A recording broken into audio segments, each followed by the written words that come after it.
of getting to know the lovely Anaya Gardner through some conversations over Zoom and also in person in the last couple of years. And so we're really excited today to share with you what we have learned about this amazing woman and how thrilled we are to support her journey. So we're going to do a little Q&A back and forth. So the first question that we have for you is, what is the biggest lesson that you've learned within the past time here at Michigan that you've been a student? What is the biggest lesson, do you think?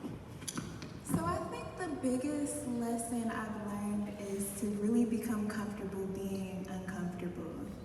I think when I was coming to college from high school, I always thought that college would just be a more difficult version of high school in terms of curriculum. Obviously, we would have like more social events and opportunities to meet people, but I didn't know just how much I was going to learn outside of the classroom.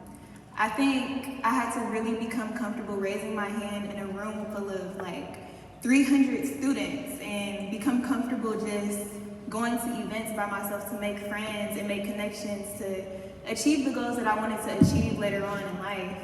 So honestly, this is a lesson that I wouldn't trade for the world, because once you become comfortable being uncomfortable in terms of reaching your personal goals, there's nothing that can stop you.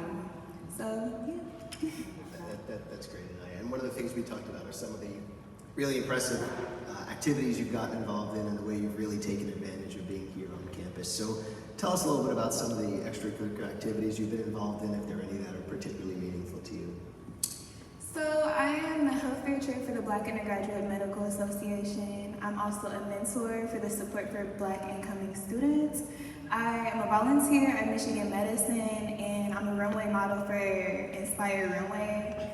And honestly, I really made it a point to make sure that my extracurricular activities not only catered to my professional development, but also my personal development.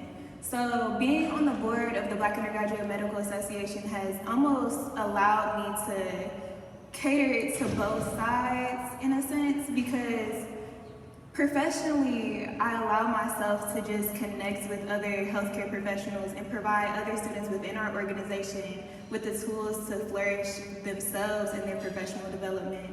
And also, as health fair chair, I had the opportunity to just plan events that are focused on self-care. And within a field like medicine and being pre-med, there's a lot of times where we're just studying all the time and we're so focused on, you know, our professional skills that we're developing, the orgs that we're in, and we're not taking care of ourselves. We're not just taking time to just read a book, do some meditation, and just take care of ourselves. So the events that I've planned, I've been able to provide the resources for the students in this organization to just learn the importance of taking care of themselves in such a rigorous field. I've also learned to really enjoy being a runway model for Inspired Runway, because although it isn't necessarily what I want to do professionally in the future, it's given me the skills to pour into my professional development, such as confidence. And it's given me the space to really learn that my voice matters and want to take up space in that sense. So going into the medical field, that's something that I'm definitely going to need, and I'm glad that I've gotten the opportunity to participate in these extracurricular activities. Wow, it sounds like you've really taken advantage of the breadth of experiences here at Michigan, which is such a good thing to do. So I'm curious to know, as you go forth, you still have some time here, so take your time. Not rushing you. But if you do decide to go on to your next stage of life after your undergraduate education, what are your professional goals, if you already have a focus on that? So after I graduate undergrad, I want to go to medical school to become an OBGYN. And I've always really been interested in healthcare ever since I was younger. My dad actually got me involved in a CNA program my junior year of high school. A CNA is a certified nursing assistant for those who don't know. And it was really exciting for me because I got the opportunity to just get out there and get my hands on with some of the professional experience.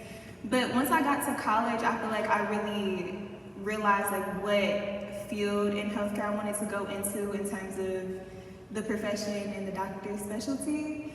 And in a class this semester, actually, it's called Project Outreach, and we had an OBGYN from Michigan Medicine come in, and she was just talking about the discrimination in healthcare in terms of minorities and their treatment. And she was saying how there's actually 800 OBGYNs in the state of Michigan, and 400 of them are in the Washtenaw County area. And that just means that cities like Detroit and Flint, they're not getting the care and the resources that they need in that sense. And I want to be able to go into this field and be there for those cities in my community that I grew up in. That's really wonderful. You're amazing. Yeah, that's amazing. We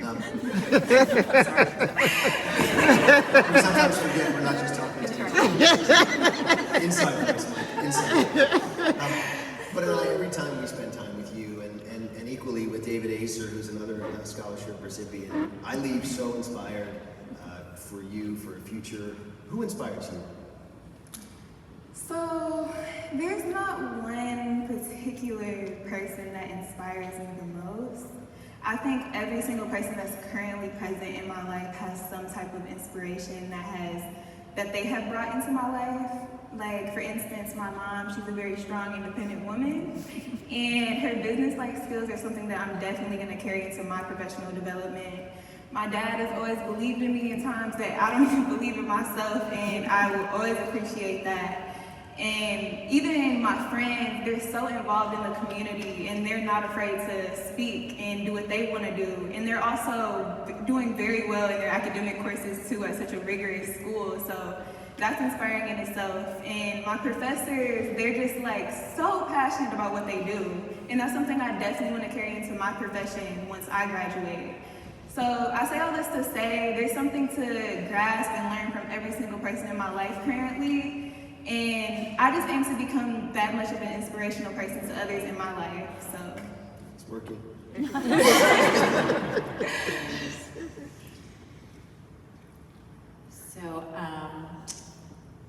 So I'm curious to know, so success is a word that can have a lot of different definitions.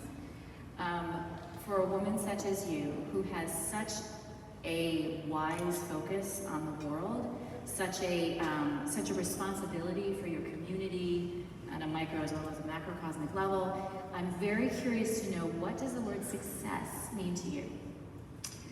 So success to me is the little things to be appreciative about.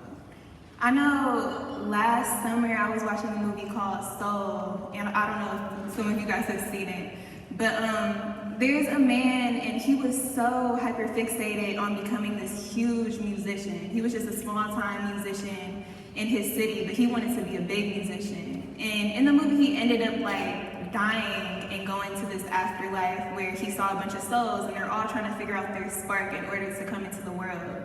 Some people's sparks were like basketball, some people were interested in cooking, just whatever sparked their interest to want to come to Earth. And there was one particular soul that could not find her spark. No matter what she did, no matter what they introduced her to out there, she just couldn't find her spark until she came to Earth and she just saw a person eat a slice of pizza, or just saw a little leaf fall on the ground, and just saw how people interacted with their friends and family. That's what gave her her spark. And to me, that's what success means to me. Like me being able to sit up here and like see my parents in the crowd, or just be able to sit with my family on Thanksgiving and just spend time with the people I love. I feel like I'm already successful in that sense. I've already experienced success. And I feel like once we all think about success in this sense, we realize just how successful every single person in this room truly is. So that's success to me.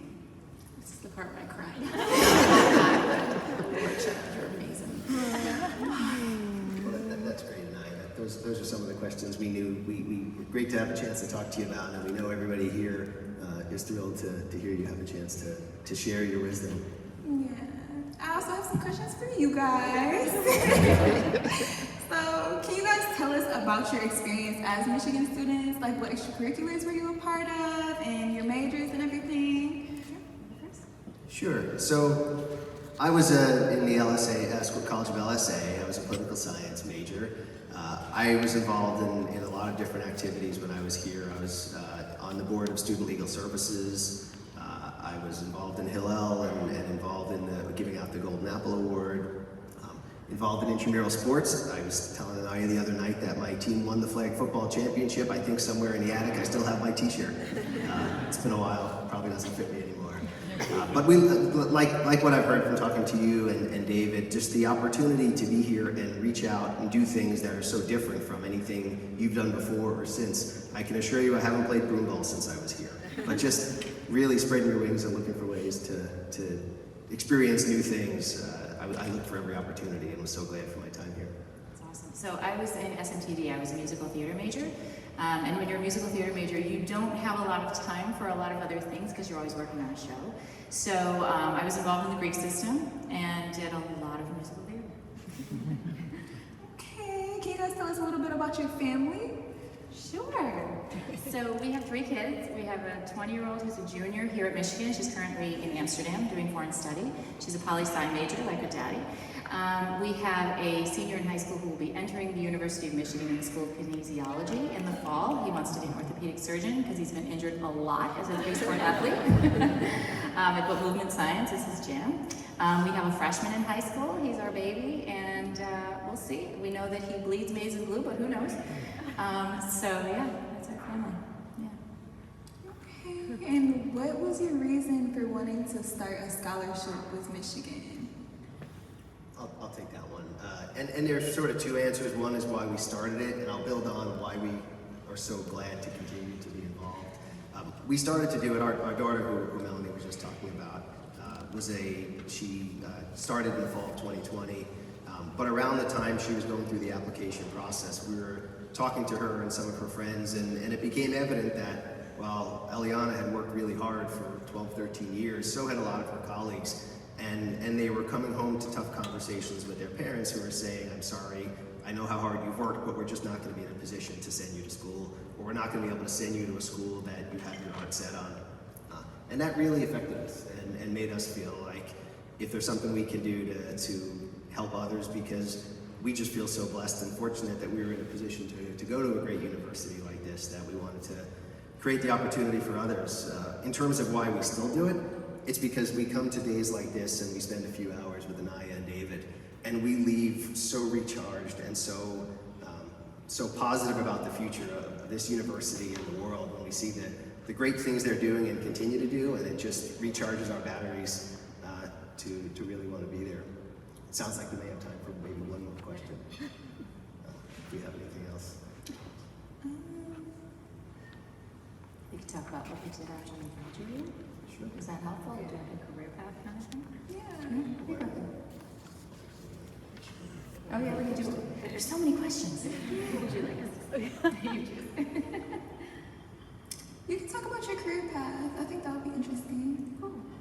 So when you graduate from the best musical theater program in the nation, which I can say to this room very confidently, but actually I could say to pretty much any room I'm ever in, you have a job when you graduate, which is not true of a lot of other musical theater schools in the country. So there's a showcase that when you graduate, you go to Manhattan and you are performing in front of agents, casting directors, other people in the industry who immediately know who you are and are already thinking, cataloging where they want to put you. So my career path after college is that I went to New York and worked in New York. I then went out to Los Angeles, worked in Los Angeles. And then I took 15 years off and raised my family, didn't do anything in the performance industry at all. And then when I had an opportunity to join a rock band and open for Eric Clapton, I had the vocal technique and training and foundation to be able to do that. And so I did. And that was an incredible wild ride, and what a gift that was, because it was because of my training here that I could do that. So my education here and my skills that I learned were absolutely a part of my life all the way through in a lot of different iterations. We'll see what comes next. I hate going after her after she tells that. She sang here at Michigan with Tony Award-winner Gavin Creel. She was on a CBS primetime show with Robin Williams, and then opened for Eric Clapton, and I'm supposed to go after that. I left Michigan as a poli-sci major, had a great experience here, and went on to law school, and now I'm a litigator for a large firm in New York City.